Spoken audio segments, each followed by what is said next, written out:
Abonnez-vous massivement sur Congo Winner TV. Voilà, très heureuse de vous retrouver une fois de plus na kati ya émission na biso. À chacun son tour, bien bon message na biso vraiment na kati ya Congo Winner Télévision, na pesi bino mbote bino ba bozu biso vraiment na numéro ya sika oyo donc de partout na yebi ke bozali ebele na abonnement massif bo mesano. Na kati ya Congo Winner Télévision, merci à Albi Bayunga azo edenga vraiment na kati ya réalisation pe na nzela ya caméra. Merci à Adi Dalumumba l'homme à la taille S ye asimbine masolo ya Congo Winner Télévision en Kinshasa babi les cordons les plus sympas. Merci na madame Sarah Kabuchi oya zape bongo coordonnatrice le number one ya Congo Winner Télévision. Merci Nebino Banson na soutien ebele bozali kosala à travers cette émission à chacun son tour avec Benite Diabanza la noblesse. Voilà le lot vraiment na numéro ya sika te mbel bino to kosala vraiment na benga no benga ngo découverte. Pourquoi? Parce que moi kala et puis c'est sa toute première fois il y a koleka na émission oyo na Congo Winner Télévision. Pasteur Blaise Maka a bien vraiment benga que l'homme des orphelins papa ya orphelin ayemba nzembo ya orphelin o cartona et tilelo ezali ko cartonner na mboka na biso RDC et puis na mikolo ya mikili ya libanda j'allais dire moi kala bato balingaki vraiment bayeba lisusu basango ya pasteur Blaise Maka parce que silence elekaki vraiment ebele yango tolobaki te qu'il pleut ou qu'il neige tokoluka vraiment et c'est que pasteur aza pour que to solana to yeba vraiment ba projet d'avenir et puis na makambo eleka moi kala to beta yango par rapport ya carrière na ye na ndenge pe azali kokumbela makambo ya nzambe. Pasteur, comment vous allez? Bonjour ma soeur, bonjour à tous les enfants de Dieu qui nous suivent partout en Europe, États-Unis, Moyen-Orient, tout en Afrique, Congo. Dès que vous avez branché sur cette émission, que le Dieu des orphelins vous bénisse. Merci beaucoup, que les dieux des orphelins, Pambola Binonion soit payé bozubiso à ce moment. Pasteur Mwakala. Kala makasi, kala. Né vraiment. Bané, nzamba batele biso tozali. Disparition na cause nini? C'était dans la volonté de Dieu. Il y a des moments Dieu a tinda biso na makambo susu. Ezaki selon gaité de moi, ngela za toujours na scène. Nzamba pesenga musala vers les âmes. Donc nazoki musala ya kobanda ministère et j'étais concentré vraiment sur ça. Et Nathan aussi connaît Nzamba Bibon, étant coquille, kozonga skona musala o bato ayebela ki openango. C'est bon. Pour une meilleure compréhension, tant que vous êtes Nzembo wana orphelin ya Pamba, vous avez qui seulement frère tout bandé qui déjà ko diriger Tonga. Nene Nzembo orphelin, j'étais pasteur mais pas pour diriger l'église. J'étais pasteur au sein de l'église, d'ailleurs nazai moi na mokele wana. Donc pasteur nangalbi maintenant tu es pasteur. Nazoki na numbela kwa kokamba église mais j'étais pasteur na sema kola pasteur nanga. Et maintenant je suis pasteur au nom diriger l'église. Et moi rappelle Mouké pour exemple moi kalang là moi je me rappelle avec moi Mouké hein tant oyemba nzembo ya qui sont baneni. Ezaki na 1990 hein donc 99 presque tout que 2000 ans de la banda qui musala wana mais yako bima penza na 2009 2010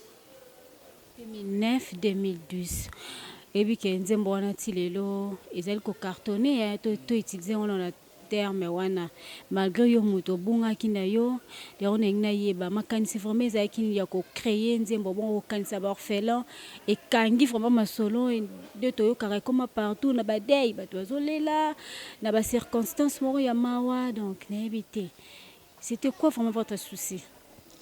Et ça langa moi passe le na mona bandeko nanga pour na succès bazokota banzelo ba ke kota wana biso te ba banzela wana te na salaka nzembo moko na nzambe so na yembi on des alaka nzembo na yembi on lelo de même so na bina kota on a lati tenir orphelin na su guitare na bando yembango au moins bato balanda bando lela donc nzambe pa pesa succès et puis succès nzambe soka pesi e umelaka naosala bacontrat nazotambola mokili na mokili rien ke na nzembo naka moko ya orphelin. Donc nayeba te nini naloba don namonaka eke ezalaki message nzambe aleka na nzela na ngai, nzambe alingai naleka na vie wana mpo lelo nazala lite ya milliards des orphelins partout dans le monde. D'accord, merci beaucoup. Mais avec le temps, au message qui déjà n'a orphelin, de quelqu'un en mboka qui a commis soutenu par gouvernement, denga mbeki nzembo wana, au créer ba orphelinat, aux olé la peine à sima bana wana de l'obama qui est belé, raison pour laquelle pour ça qui sont vraiment tous les sabané belé kokuta na to kokuta on a 2022 oyoté ba vraiment si réellement ba message transmis wana to lobaka et ba les gens dit wana ezali vrai ou faux. Non, soki bat pa quotidien na page nanga ba okutaki na organisation d'action orphelin belé moi c'est chaque année. Et na début on a vraiment les gens d'Europe nous soutenaient aussi beaucoup. Moi que ces derniers temps crise de côté partout. Et moi ndambo pe batikeli baza fidèle ba continuer soutenir biso. Et chaque année tout ça a toujours d'activité à orphelin. Donc on a commencé même à partir de l'église, le peu que Dieu nous donne, on visite les orphelins. Ngaina na sali centre orphelinat. J'ai des orphelins, on a soutenu une église, mais na kotala ba orphelinat o ese fungwami. Nazo zelana réuni ba condition nyonso. Ne ba comment na yebi pas ndeni ya ko organiser makambo wana. Et je crois que na komi na quelque part ou bientôt ba caméra ko ya na orphelinat au Blaise Fungoli. Donc mais pour le moment, na sala descente na orphelinat et puis na senga bande comme so nga ketala orphelin bengi singa toke totali orphelin na yembi apesi biloko mais qui est au gouvernement et en charge na tikala komona eloko wana ta mukolo mote na nzela na ngai. Moi, je pense bien après nzembo wana obetaka penzo mo mususu na ba fazer mais wana lokwa ezali lokwa essaye kaka pe kimi nango to ndeni. Et après on a beta Natacha balandi makasi hein. Je crois que Natacha Mutachaka ngoza Kazarema au moins presque 400 000 vies bon. Na habité sur Kazarema Holandanga. L'homme sait que Salam Mobengi pendeko ndeko loko ne kota kia ta ebelete zwata oyo. Ta moi. Mageba ndeko na biso ba beta 40 place ko beta karate. Nzema Natacha a consommé dans YouTube plus de 400 000 vies. 400 quelques. Talaga bakanango au monde qui est ali kolo makasi. Oh le moko bénéficiaire de long monte. Ah ouais, et puis na Kazarema, c'est un frère nabi qui est na oya to kuta naye parce que bientôt la nazoya. Il faut na le quand même to kuta nande ko nga Blaise azo mo ah ndeko melata mai. Et c'est déjà combien des années banda ya tsako na Kazarema? Depuis que Natacha na Kazarema, ça a pris au moins 2 à 3 ans. Ça fait même 3 ans, même 3 ans et demi. On vraiment, Natacha, c'est tout le monde s'appelle Nango, trop, téléchargeant trop. Ces chansons partout dans le mais par rapport au orphelin, c'est deuxième chanson, c'est Natacha. Il y a un orphelin de bêta qui m'a cassé par rapport à Natacha. Ouais, orphelin, peut-être qu'il est colo makasi. Sauf que là, tu mis ce orphelin, tu fongola qui mis sur l'antenne de YouTube. Il y a des gens qui ont profité de ça. Bah, chap ba kombo la bango. Bah, ça là, bah, vie moko incroyable dans un orphelin. Bah, contactant gâte dans un pays à mesure là, comme en Europe. Comme ça, la suivi à biloko wana. Na niveau YouTube, bah, ndeko bazako na bako edenga. Comme ça, la suivi na bandeko wana. Attends, n'a été comme ils ont pour les orphelins. Parce qu'on bata biloko ba pesa orphelin que yo lia ba mitoka orphelin bo c'est pas bon. Donc voilà un peu na mukuse ni na koloba. Kasi na ebité banda bozui mokano ya ko diriger tonga ya Nzambe lelo ba bengi au pasteur. Moi bolimbisi moki église komboni. Assemblée chrétienne les élus de Dieu. Zwami wapi? Na Njili na quartier 6. Na Njili na quartier 6 église ya pasteur Marc pasteur Blaise Maka, kasi pasteur, ko combiner mosala ya Nzambe loko évangélisation la musique. Ezotambola malamu to mwa bakoko ba mikakatano ezali. Na début la ngala combiner les deux Nzamba bisenga na telemisa mosala musique. Na freiner na parce que Le 2, on a joué végétarien à vie pastorale. Dieu m'a dit, arrêtez d'abord, vendana na msala nanga. Or, na quatre évangile, végétarien à musique et longwaka. Maintenant, des fidèles, maintenant, bah, comme végétarien. Mais tout le monde a baningone belé, aza musicien, aza pasteur, aza musicien. Donc, ok, des fonctions, ils ont marché de pair. À cause de la grâce, mais à cause risquer à connaître la difficulté. Pourquoi?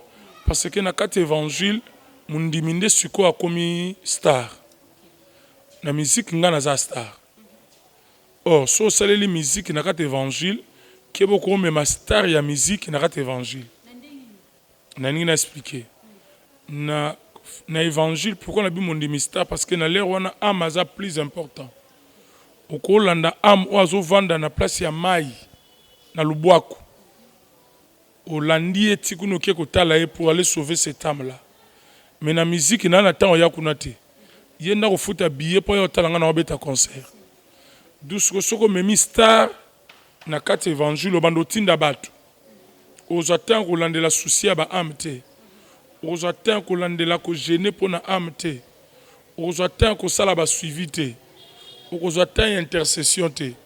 L'air wana au salé la pasteur patron au grand frère nga yemba Patrice Ngoyi Musoko. Et c'est trop dangereux, l'air wana c'est très dangereux et qu'on soit charge à pasteur ils ont mukumba mune na tango suka. C'est mieux que tout tika no moyembi ki okota na makambo. Et là na kota ki na ngole na moni gravité ya musala wana, j'étais obligé à kochana na stop na vie star ya musique. Et na kota ki na évangile.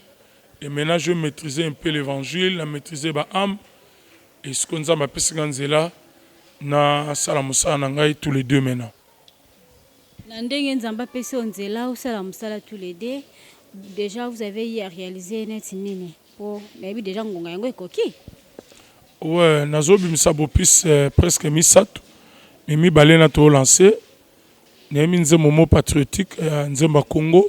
Yo pokoti na masolo yango. Yoyimba banzembo patriotique. Vraiment zamboka nangeza agressé. Oko vanda kimiate na yemi na nzembo wana Israël azako vanda kimiate ata bazui eteni na mabele. Israël bazaki ko luka nzambe ko bunda ko pesa ba vie na bango pona ko sauver eteni ya mabele. Siko so lobinga na zambo na nzambe mboka nangeza lola te zerre mboka na liboso nzamba peso za Congo. Il faut se battre pour ton pays. C'est pour cela que je suis venu à la diaspora. Je suis venu à la Combo. Je suis marche. Tout ce que vous faites là-bas, vraiment, que Dieu vous bénisse. Vous êtes toujours pour afin que moi, je suis venu à Mboka. Il y a un patriotisme, il y a Congo. Et puis, on a lancé deuxième chanson. Ils allaient vivre en Nzambe, na Chiluba, vivre moi ben dans Nzambe. Tout ce que moi, je suis au Congo, on a une guitare pesante. Eza acoustique ebité to sandeni na prévoir qui guitare te na simalanga za guitare basse eza église bon je crois que non ça moi capella prochainement de bozo zongo kala mingi te na ba chaîne YouTube na ba télévision na mbi parti moko bona lobi mboka na ngai Congo eza na posa ya kimia eza na posa ya boyokani po tolonga ye esi tolembi tobundi tosololi kimia ikeleve Israël azalaki kokaba te na mabele na ye te biso mpe na Congo tokokaba te Congo ya Lumumba ye Congo ya Kasavubu e Congo ya Mobutu Congo ya Laurent Désiré Kabila e mboka na ngai Congo tozana posa ya kimia. Voilà, merci beaucoup à Pasteur Blaise Maka. Tu dois toujours continuer. Dans l'émission de Bissou qui extrait a cappella, après si par rapport à Nzembo Congo, donc bientôt là, il y a la sortie médiatique, c'est ça. Donc rejoignons vraiment na ndengi ya malamu, na kati ya ba télévision, na kati ya ba plateforme nyonso.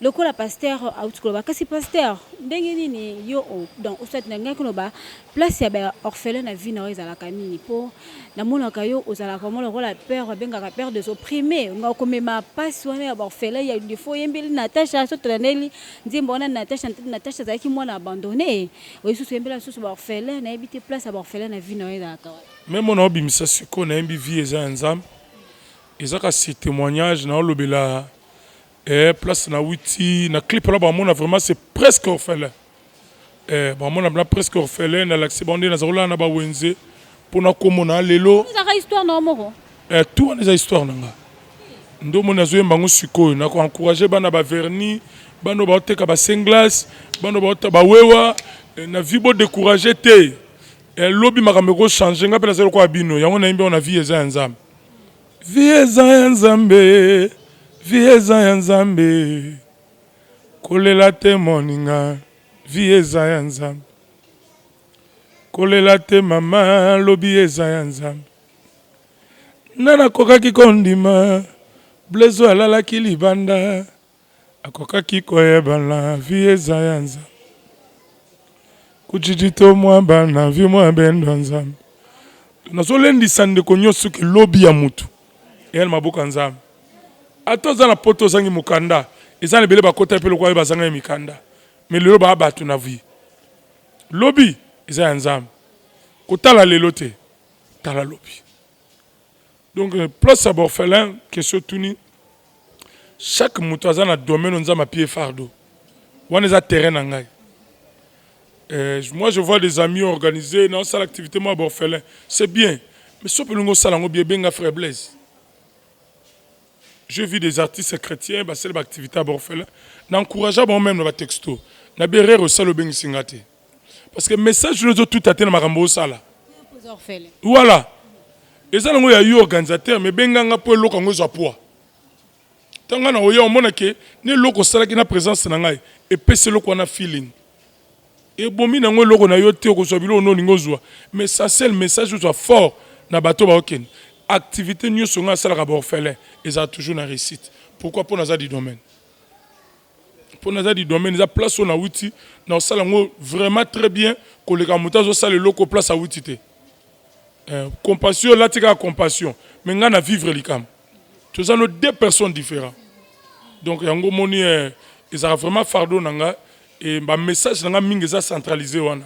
Yango même nzem no bimisa bo mona ba clip nango autant la vie na zaki nango le passé mais mon appelle ngapele mon vie asika la tikitoko to la so mona mora wewa zotambu sa ba senglas lobi pe boya komi ma mutu donc pèse espoir à tous en mbet hôpital lobi ezanza kasi impression no ezala ndeni to pesa kondeni tongo kanzembo wana na ba bibembe na ba émission na ba télé mutu donc et comment que mutu ataza orphelin tembe une fois quand qui orphelin a frère Blaise fa examen na miso de yo moko ça rondeni oh quand orphelin fait ça passe parce que zobung ça est très cher par rapport à nzembo wana ouais par rapport à nzembo parce que mutu tout à côté na cas orphelin il faut raisonner être cher parce que maman tout tata na yo ça va être cher. Tanga keyo oko remplacer ka été à tous en a millions aux en a posé à zalawana même notre président aujourd'hui a orphelin mais ça toujours a besoin papa na zalawana so peut tourner il a fallu que mon père soit là à mon anga on a dirigé Congo à Bunda trop tu vois quelque part et ça la mutapambo mais ça mutapambo mais soit orphelin message on est capté à mutu directement et ça message mot fort et ça message mot que ça fait mal mais en moment soit comprenant que à comprendre que ce besoin c'est mes parents il est le razoya il est le père des orphelins donc ayaka ko zipa trou na bando babungi c'est ba papa na bango batikali sans parents et yesu le raye azipa trou voilà pourquoi ça fardo pour la tina nanga.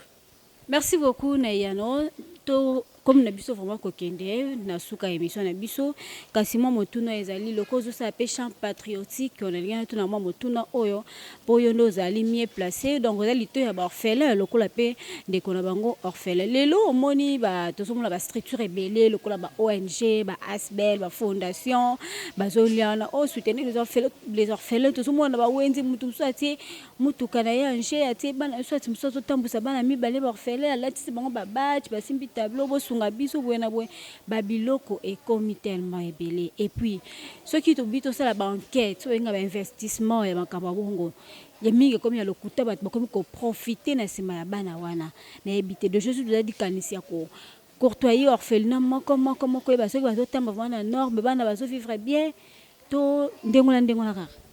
Merci la mutuna au peuple nzambe ba yokanga partout baza kala nebe na ngate ke ba orphelinat ko za mayebone za lelo na kisasa ba orphelinat ekomi na kisasa walokola ba église na ba bar boyo kasukola ina fungo la vérité pourquoi ba orphelinat ekomi ebele atam tazo orphelin te ntazana mbongo na ye na ba musicien ba ofungo la ba orphelinat 1 ba orphelinat ekomi ebele misusu ba oteka bana. Je vous dis des choses vraies.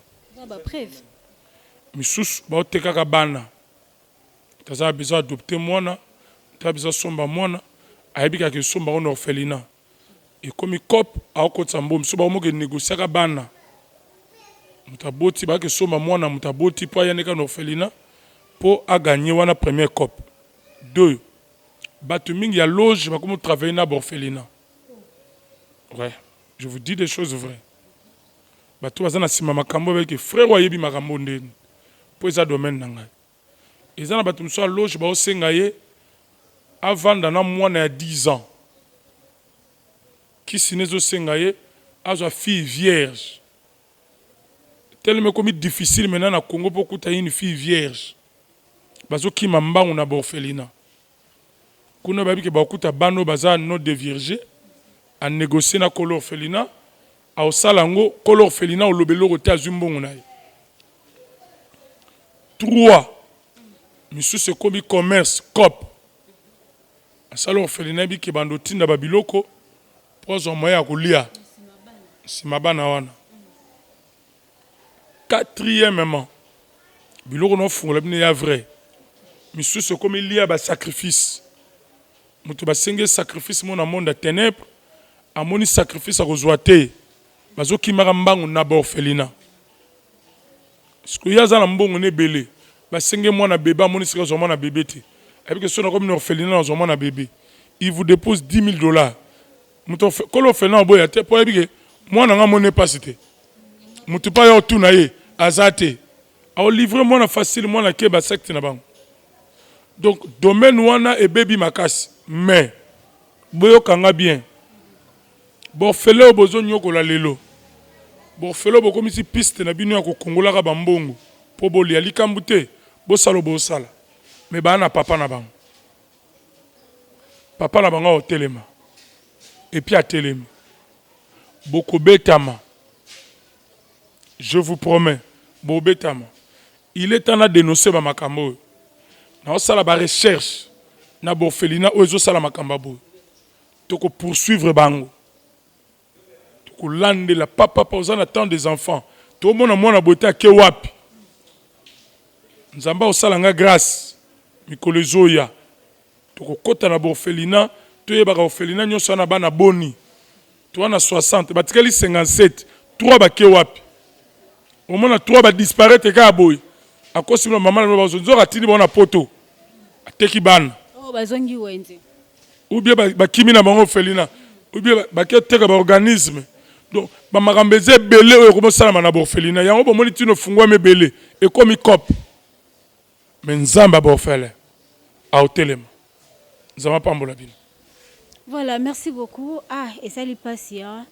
Comme vient de dire le frère Blaise, nzamba ba orphelin telema kaka moto ya suka bino batu zo ko mikoti saka la masumu consciemment besoin conscience parce que nzamba est tellement juste justice na ye et ça makaka un clé d'œil nyonso ya pe ya bino ya mabe et baby vraiment frère Blaise to comme koko maman ya suka to bi icône ezalia moi réflexe na bandiko o bazolandi biso tozonga kana nzembo wana orphelin ya pamba voilà tozwa akapela nango po ezonga sa susu bandiko o babunga mwa kala talaka mo mikolele kaki ebele. Tango nyonso moninganga nazalaki komona baninganga na baboti na bangongo yanga bapara baza te vinanga pasi vinanga mawa vinanga orphelin nasali mokilango nini namona pasi ya mboye. Shalom na bana nzambe nyonso bolandinga merci. Numéro ya ndeko na bino Blaise Maka c'est 081 16 70 043 donc plus 281 plus 243 81 16 70 043 wana nde bozwi ndeko na bino Blaise Maka na informé bandeko nyonso Europe c'est pour bientôt na saluer ndeko na ngai Kebali c'est pour bientôt le frère Blaise Maka Zoya c'est pour bientôt vraiment année 2023 na lisunga molimo centre ko manquer bisoté et 8 ans belé. C'est pour bientôt, je vous promets. Nazoya ko rendre bino sous visite pour na ko zwabilo ko orphelin nanda kunayo. Que les dieux des orphelins vous bénissent. To comme na l'air à ba fête, olingo sala quelque chose benga biso, tinata chassa sukali, tinata mwabik, tinata quelque chose, to comme cela ngona bana orphelin. Ciao. Voilà, merci beaucoup. Vous avez kébélé pour la Kolanda Bisso, na kati émission à chacun son tour, na kati ya Congo Winer Télévision. Merci na Arbil Bayunga et Dakibiso, na caméra et na réalisation. Merci na Adi Dolmumbo, de quoi assurer Bongo, en coordination ya Congo Winer Télévision. Merci à Madame Sarah, merci na Bino Banso, Bolanda Kibiso de partout. Merci à CKL, merci à Van Persie, merci à Parousia, merci à Caris Ndiaba, merci à Chancel Vie. Donc, tu peux suivre nos mots et puis, nous avons vraiment des cœurs na bandeko, on a biso barfelin nyonso, il y a mboka na biso République démocratique du Congo.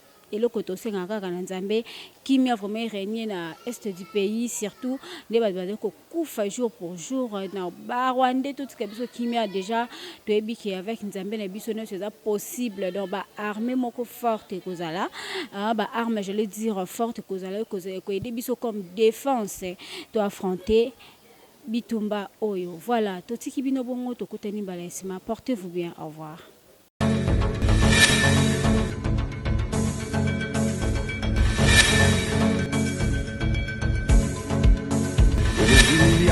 Que j'ai toléré, cela n'a pas suffi. Papa, Simba Siko, Yamana Moumé Fouana.